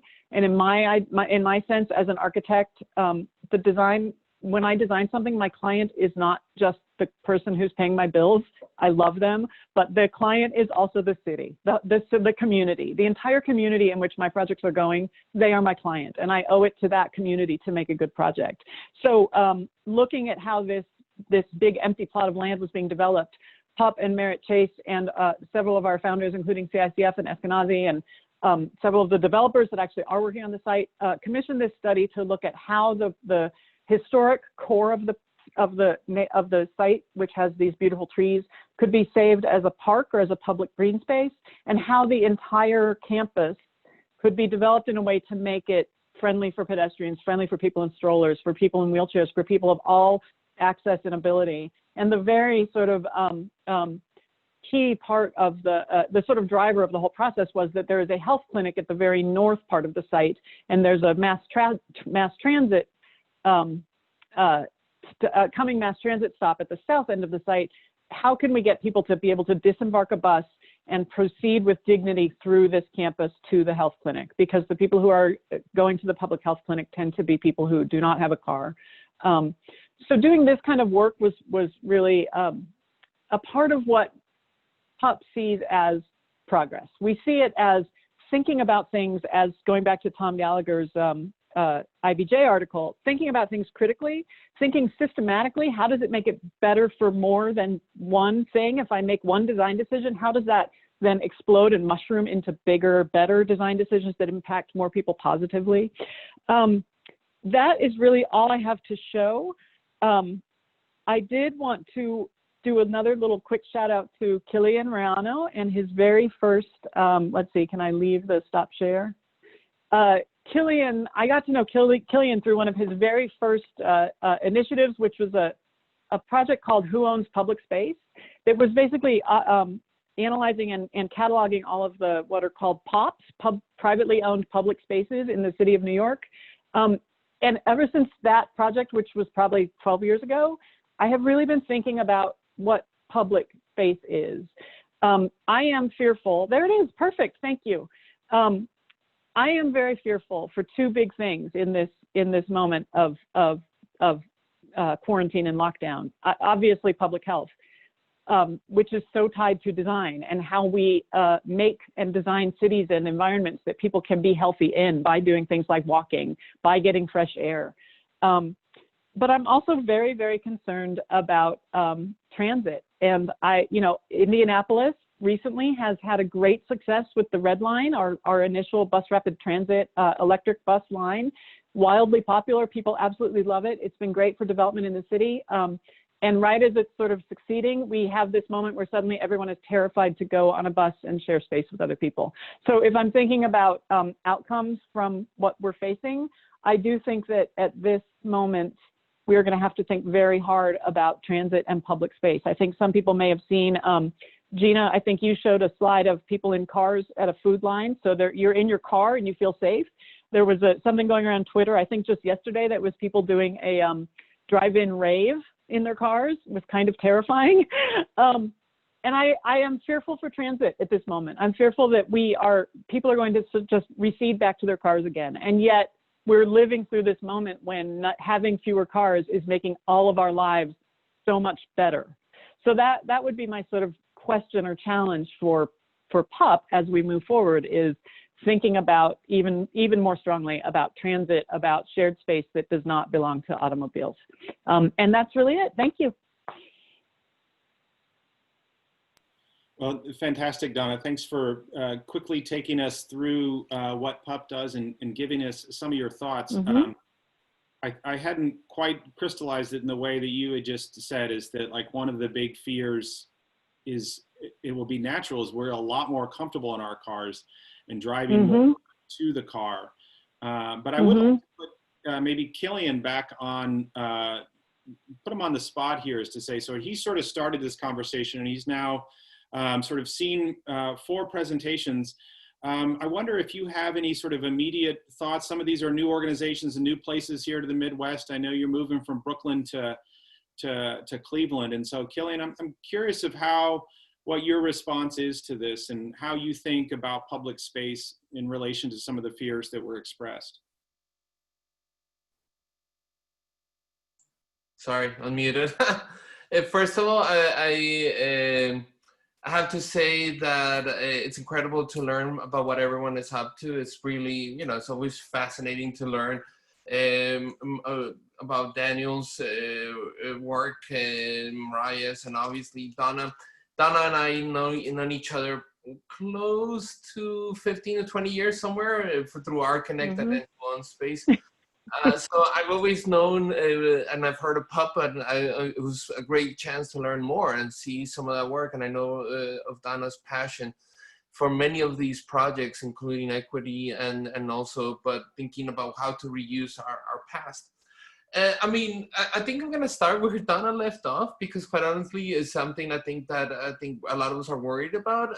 And obviously, I want to say that it's also incredible to learn about agencies. I think that the way Gina and Brie framed the conversation and also began to point us towards the past, so incredibly important to understand that even the very fabric of our cities, especially in the American context, already holds some of these clues on how and some of the things we forget. And again, going back to again, this might be all cyclical, right? That this might not be as Gina and Brie pointed out, as we cut down forests, as we kind of encroach in different environments, we're going to see more of this, and it's going to come from China, it's going to come from Africa, it's going to come from Latin America, it's going to come from the US, because we are disturbing landscapes and spaces and fauna that is what's going to happen, and there's a lot of us. Not to say that it's still not sad and an important thing to say, but to go back to Donna's point, because I think this all kind of goes back to some of the optimism. I think that I like Donna, worry about that the response here in the US specifically is going to be particularly anti-public. I don't know if that makes sense, but for example, I like Donna, really worry about what's going to happen to public transportation. The light rail passes behind me. I'm in Shaker Heights, Ohio. And it passes empty most days, and they're still running it. I'm very excited about it, but that basically that here the conversation I hear most often is about questions around density, questions around anything of the public, and going back and whether the kind of current, even though it's gentrification and there are some issues with it, but even the current trend of moving back to more urbanized areas, whether it's gonna end. I think there was a piece about it actually in the Boston Herald like yesterday. But the reality is that there's really nothing conclusive that density and any of these systems have anything to do with the reality of, Seoul, one of the most dense cities in the world, was able to really think about how to do this.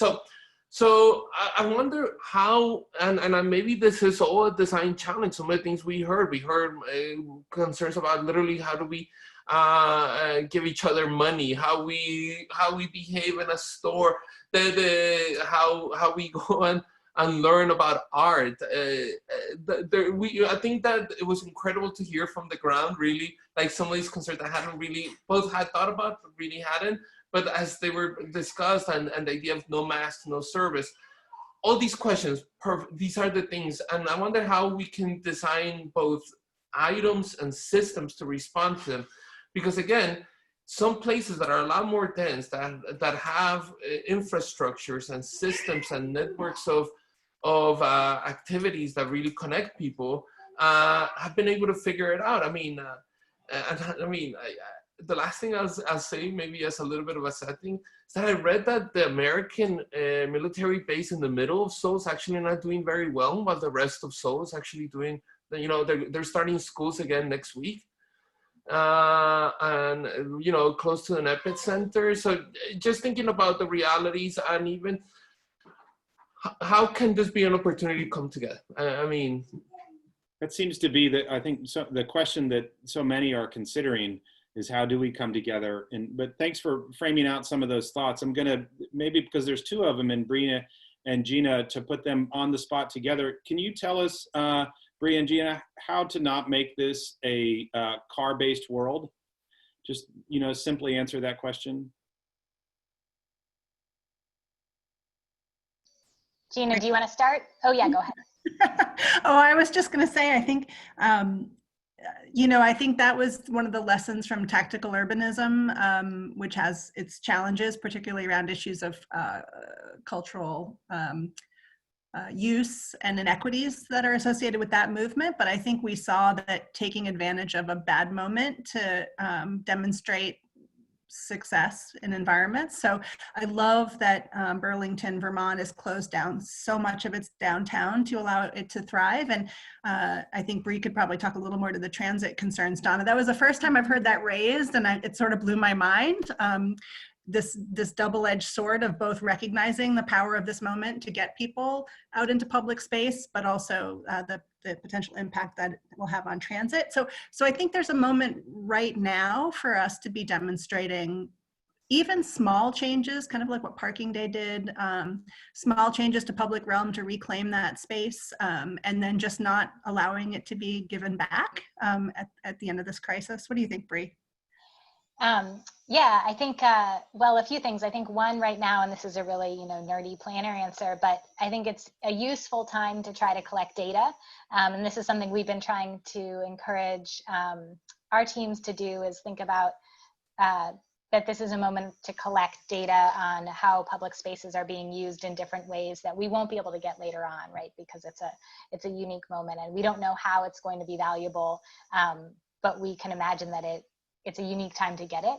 And I think that the data around, you know, we showed that that graph that showed how environmental pollution in San Francisco in the first 2 weeks after the lockdown was put in, levels, you know, levels had just dropped sort of dramatically in the double digits of percentages. And I think, you know, hopefully that will galvanize some people, because it is measurable information. So, you know, that we can seize that and we can run with it as part of advocating for the need for not just putting more private cars on the road.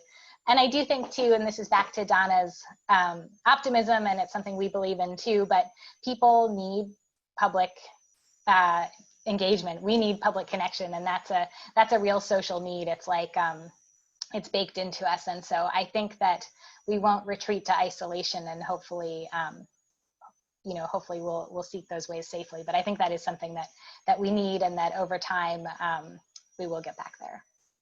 It's such a complex issue, but I think optimism is the idea. And maybe just before we shift a little bit, but just to go to Daniel and Mariah, you know, it's interesting. You both seem to be sort of grappling with some of the same issues in terms of how do you reopen, what do you reopen, how does it work?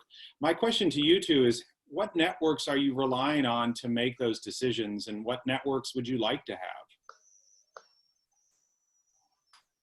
Well, relative to who's helping inform our plan, again, I have to look to the university, to their master plan, because that's where you're pulling in public safety. And to me, there's even, I said it before, there's some roles almost missing from it. There are some new roles that are being created coming out of this.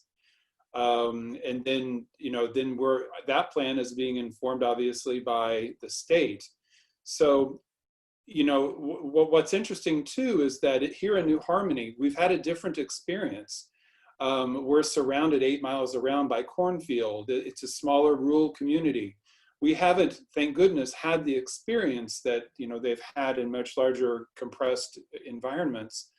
And so, you know, the solution that we put in place might be a little shocking to some of the visitors or those coming to learn more about it or to experience a lovely day.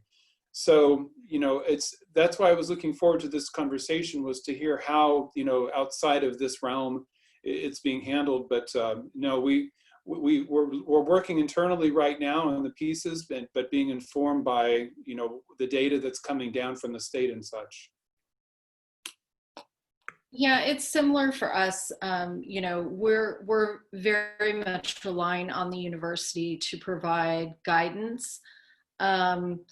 And we're also heavily connected with museum colleagues around the country. This has been really, really valuable for us to have those connections, because we're sort of learning from our colleagues what their plans are. It's really interesting to see the contrast between, you know, standalone city art museums and university art museums that have, you know, both an infrastructure and support that perhaps a city art museum would not have. So it's been really great, because I think it's given us some insight into what we could do and how we could adapt if, for example, again, we're in a situation where we cannot have visitors in the building.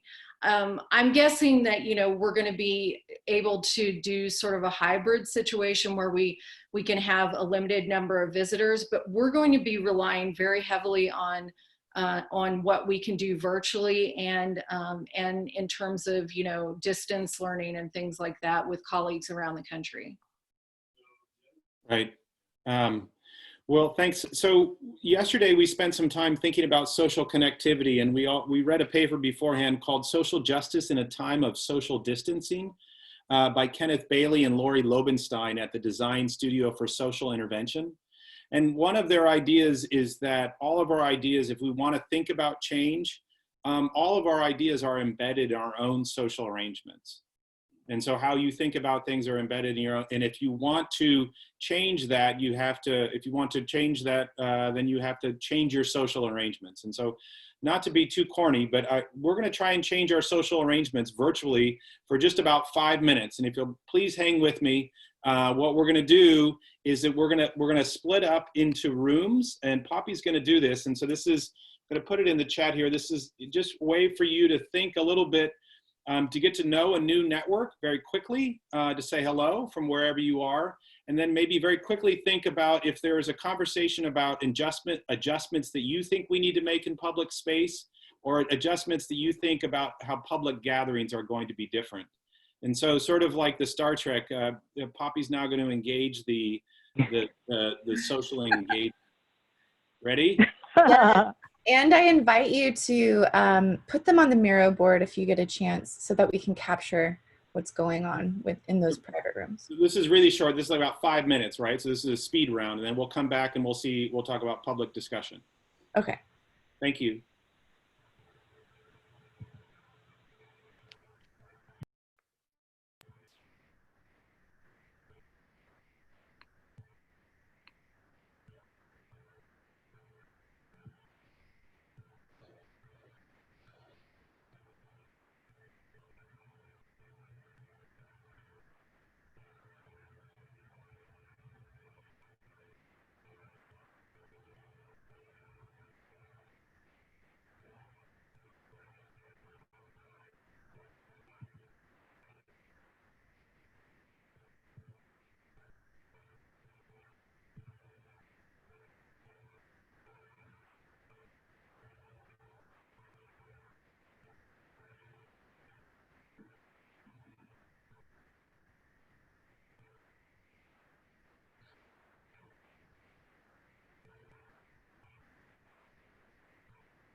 Whoa. Pope, can you listen to me?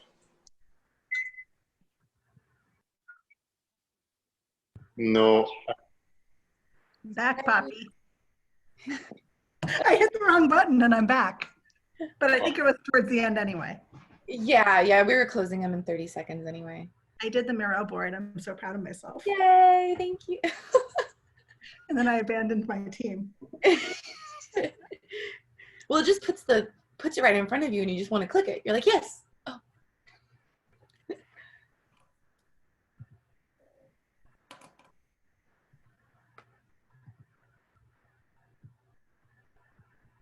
Wow, what a great day.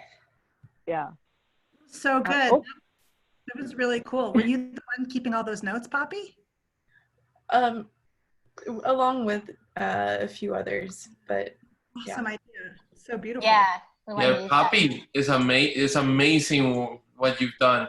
The Miro is beautiful and really captures everything. Unbelievable. And, you know, and you guys pulled this off in a week. It's just hard to believe.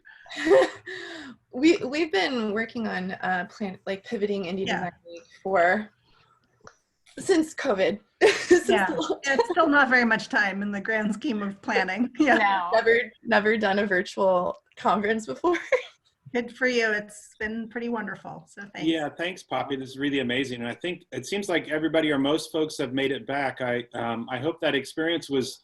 Does anybody turn the mic out to anybody that would like to have a comment or to respond? In mine, we were just getting ready to hear from someone, and then we got teleported back together. But longer breakout. What's that? Longer breakout. Longer breakout. Got it. Any other thoughts about the what you learned in your breakout, or what from the session more generally?